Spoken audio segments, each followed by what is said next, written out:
Assalamualaikum warahmatullahi wabarakatuh, kawan-kawan buruh dimanapun berada dan seluruh pemirsa obrolan buruh Jawa Barat. Jumpa kembali dengan saya Muhammad Sidarta dan narasumber Pak Roy Cinto Ferianto.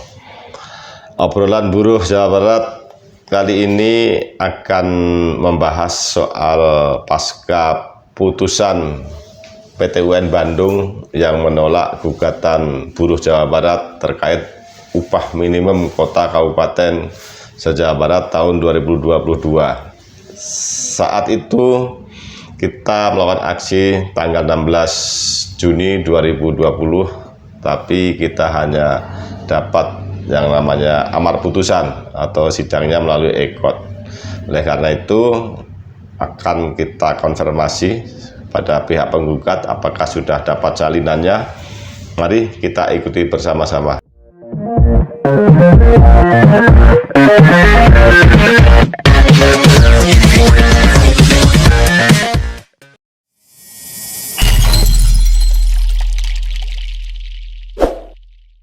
Assalamualaikum Pak Cinto. Waalaikumsalam warahmatullahi wabarakatuh, Pak Darta. Iya, tadi saya jelaskan kepada pemirsa bahwasanya tanggal 16 kemarin kita aksi kawal sidang di PT UN. Harapannya kita bisa mendengarkan, tapi ternyata hanya dapat salinan. Karena sidangnya EKOT, Pak Cinto bisa jelaskan apa sih EKOT, terus kemudian apakah sudah dapat salinan, apa pertimbangan hakim menolak gugatan Pak Cinto? Ya, yang pertama saya jawab dulu mengenai salinan putusan. Kita sudah mendapatkan dan sudah diurus oleh tim hukum kita, dan minggu kemarin pada saat kita aksi tanggal 16, waktu itu juga kita mau urus langsung agar salinan putusan kita bisa dapatkan, cuman masih tahap perbaikan redaksional, sehingga hari Senin kemarin tim hukum menyelesaikan pada saat persidangan perkara 35, kalau tidak salah hari Selasa diambil, dan secara administrasi biaya perkara yang dibebankan kepada kita sudah dibayar.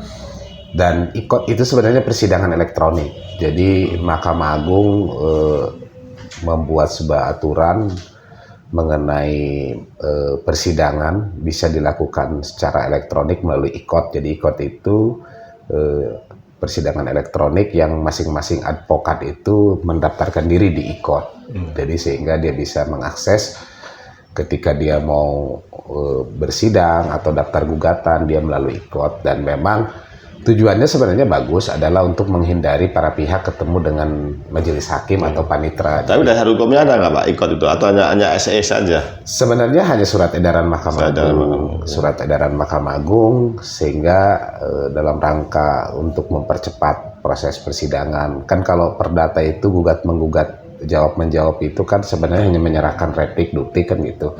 Nah, mungkin EKOT itu karena kemarin pandemi saja, atau sebelum pandemi udah ada EKOT? Sudah ada IKOT sebelum pandemi, jadi sebelum pandemi itu memang sudah ada IKOT. Nah, khusus kasus-kasus pidana itu memang dilakukan secara online, biasanya itu terdakwanya dihadirkan oleh jaksa, hakimnya di pengadilan, biasanya itu melalui online secara virtual. Tetapi kalau IKOT ini dia tidak ada persidangan. Kayak kemarin kita sidang. Jadi IKOT ini bukan sidang online yang dibacakan secara melalui Zoom, enggak. Bukan, ya tertutup bukan. Ya intinya. Jadi IKOT itu kayak kemarin putusan, jadi yang dimasukkan di dalam IKOT dan para pihak penggugat, tergugat intervensi, penggugat intervensi bisa mengakses itu melalui IKOT. Itu hanya amar putusannya saja, mengadilinya saja. Pertimbangan hukumnya tidak bisa didapatkan kecuali melalui salinan resmi yang di kepanitraan PT TUN Bandung.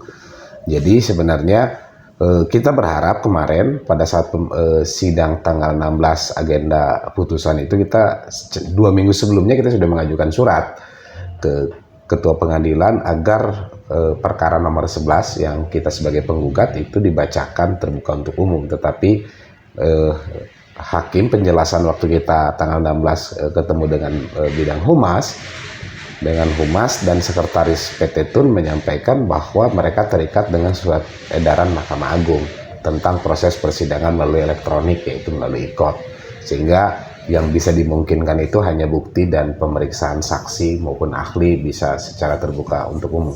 Di luar yang itu, sidang pendahuluan itu masih bisa tatap muka, tetapi setelah jawab menjawab sampai dengan kesimpulan putusan itu harus melalui e-court, kecuali perdata itu atas persetujuan para pihak, artinya tergugat dan penggugatnya. Tapi kalau PT Tun itu kan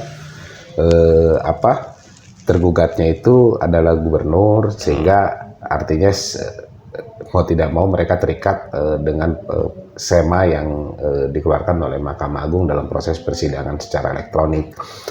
Nah, itu mengenai e-court. Nah, mengenai pertimbangan, saya membaca sekilas pertimbangan Majelis Hakim PT Tun perkara nomor 11 tentang gugatan yang diajukan oleh SPSI Jawa Barat, 4 federasi, dan penggugat intervensi ada 6 orang pekerja dari Garut, dan ada penggugat intervensi 2 teman-teman dari SPMI.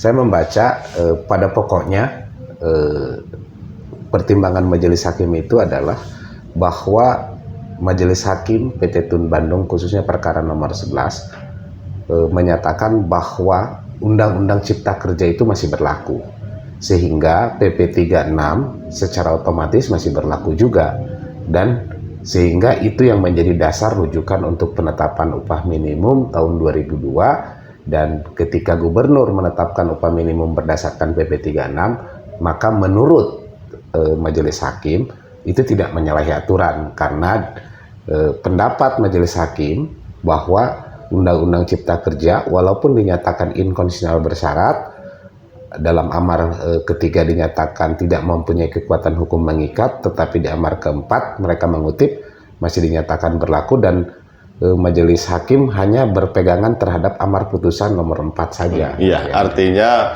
Majelis Hakim tidak mempertimbangkan sama sekali saksi ahli yang kita hadirkan yang menjelaskan bahwasanya benar dalam poin 4 putusan MK itu berlaku bersyarat. Ahli yang kita hadirkan iya berlaku kalau syarat-syaratnya dipenuhi, kan gitu. Artinya kan penjelasan dari saksi ahli kita nggak dipertimbangkan ya Pak ya? Kalau saya melihat pertimbangan hukum yang di putusan nomor 11 yang disampaikan oleh majelis, di situ tidak ada satu poin keterangan ahli kita yang disampaikan, baik yang disampaikan oleh kita maupun disampaikan oleh yang dihadirkan oleh teman-teman SPMI, nggak ada satupun yang dipertimbangkan. Murni hanya saya melihat secara poin 4 saja udah gitu. Limitatif, Majelis Hakim hanya mempertimbangkan berpatokan kepada poin 4, dinyatakan masih berlaku, dan kemudian oleh karena dinyatakan berlaku maka PP 36 pun dinyatakan berlaku juga, sehingga ketika upah minimum harus mengacu pada PP 36 dan itu dibenarkan, dan juga termasuk surat edaran menteri, dan di situ ya pemerintah wajib tunduk terhadap Undang-Undang Cipta Kerja itu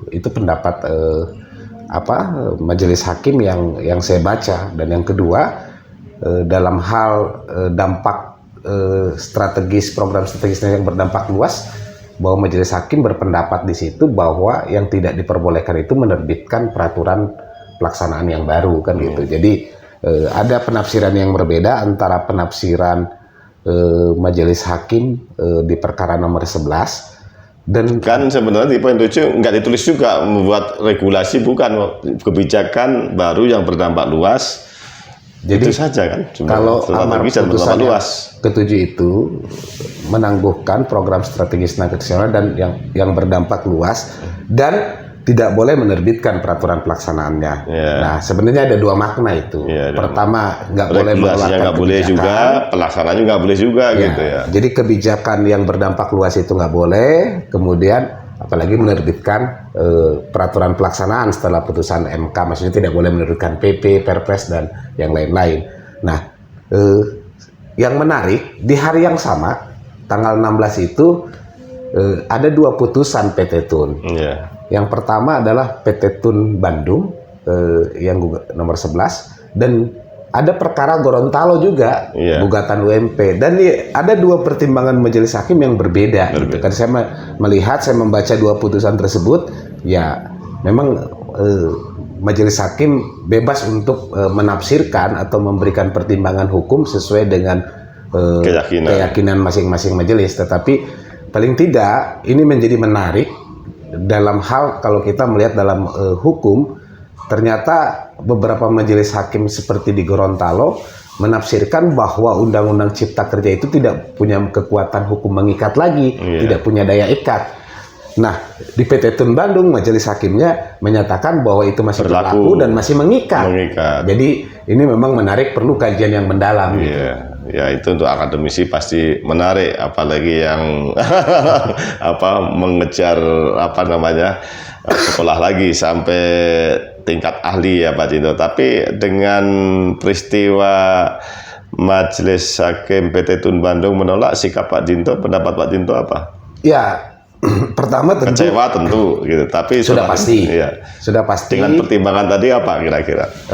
Pertama bahwa kita tentu kecewa dengan putusan itu sudah pasti, manusiawi, karena kita berharap bahwa gugatan kita dikabulkan oleh PT Tun karena kita meyakini bahwa Undang-Undang Cipta Kerja itu inkonstitusional bersyarat. Itu tentu pemahaman kita sama dengan yang disampaikan ahli, bahwa syaratnya itu harus terpenuhi baru dia boleh berlaku, dan kemudian selama dalam revisi itu tidak boleh ada kekosongan hukum, maka berlaku aturan lama. Tetapi faktanya majelis hakim berpendapat lain dan mempertimbangkan dengan pendapat yang lain dalam perspektif ke sudut pandang daripada majelis hakim. Nah, tentu perbedaan keyakinan ini, perbedaan penafsiran terhadap putusan itu tentu akan kita uji di tingkat lebih tinggi, yaitu di banding di pengadilan tinggi. Kita akan menyatakan banding paling lambat kan tanggal 7 Juli itu kalau nggak salah nanti. Jadi berapa hari Pak Jinto? 14 hari kerja. 14 hari kerja. Nanti tanggal 7 Juli itu terakhir, kita akan menyatakan banding paling lambat di tanggal itu, dan kemudian kita akan bikin kontra memori banding. Kita akan bikin memori bandingnya untuk menjelaskan bahwa ada penafsiran yang salah. Termasuk Gorontalo tentu menjadi jurisprudensi ya Pak ya? Ya, kita akan coba melihat pertimbangan majelis hakim yang ada di Gorontalo, dan kita juga akan mencoba melihat dalam perkara perspektif yang sama, karena sama yang diuji di Gorontalo itu keputusan mengenai upah minimum. Sama lah. Dasarnya pun sama, yaitu putusan MK. Ya. Cuman putusannya yang berbeda. Kalau di sana gugatan buruhnya dikabulkan seluruhnya, kalau di Bandung ditolak seluruhnya. Artinya bisa disimpulkan dua kasus yang sama, putusannya berbeda ya Pak ya? Iya. Jadi